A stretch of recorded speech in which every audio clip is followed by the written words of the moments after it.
The next item is a Max Edition gear slinger. It has a Nalgene size water bottle holder in it. It's the basic design is this one strap, so you just toss it on and it lets you carry a couple things in your hands. This also has the ability, so when you sling it around, gear slinger, that you can open it and get access to your stuff. And in this is all of our communication stuff. Well, not all of it, but a healthy chunk of it in one concise spot. In here we've got a spare Gotenna. I have programming cables for every radio we own. I have quick little menus for some of those radios that are not intuitive. In these pockets, the first one's out. This top one, I have some notepads, Sharpies, and it's always good to just have a Bic lighter, so there's just one tossed in here. In this pocket, I have individually baggied and AA batteries with a spare set of some super cheap Motorola radios with belt clips. And these are just the cheap ones. I mean, when I got them, they were probably like 30, 40 bucks. But this lets us have a quick throwaway set of radios, or if you're in a situation where you run into some people and it's just gonna be really helpful for you to be able to see to communicate with each other, then you can just give these, and then you're not under any pressure to go chase them down to get it back. You can say, you know, if you're gonna go this direction, we're gonna go this direction, just take it and we can talk as long as we hear each other, and it doesn't matter. And it's just a standard FRS, I guess according to the new FCC rules, it's all FRS, no GMRS or something. I'm sure that'll change again.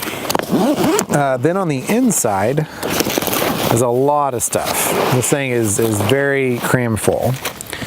In here, I have a Texsun World Band radio, and there's a wire in the back for World Band. You can string it between trees and it plugs in. It's battery powered with rechargeable batteries. It's a incredible radio. Even in Dallas, we were able to pick up, even without the string, I don't think, we were able to pick up like Cuba and a few other places at night. We're picking somewhere in Mexico. We were getting pretty strong again from Dallas, and it's just a really good World Band radio to have, because that the high frequency is what's going to propagate through the atmosphere in those situations. Then we have a charger for the Tough Book. And just for me, I like labeling stuff, so if you're in a situation where there's just a bunch of stuff, ours just has a certain color tape. And then I have, this is a Bofang radio and a Ziploc with charger and that kind of stuff. I know that's a controversial topic between radio people, but here it is. It's cheap and it's in a Ziploc. Then for our Midlands, because everyone knows that I'm a huge fan of these GXT 1000s. We have the headsets for the GXT 1000s and a fresh pair.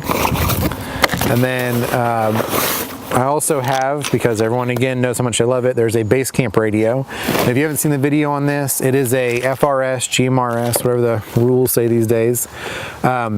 Two-way radio with a microphone that can plug in the side. This has a hand crank that's built on. It has a flashlight. You know, it's not a searchlight, but it will light up your room. It has AM, FM, weather, and GMRS.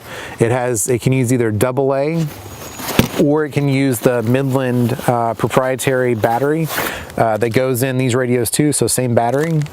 And if need be, even though you can charge this off of 12 volt and 110 through this or whatever, you can hand crank this to charge the batteries for this and take them out of here and put them in here. So it's redundancy on multiple levels.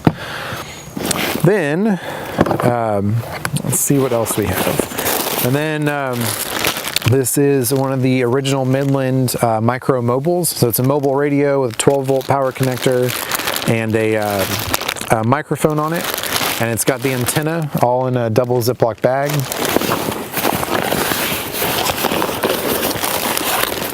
This is a spare battery for the Tough Book.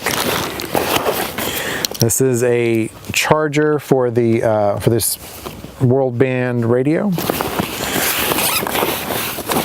And then in here, we have a ton. These are the Midland proprietary batteries that go in their GXT series and the Basecamp series. And we have a ton of these, so we can always have some on a charger.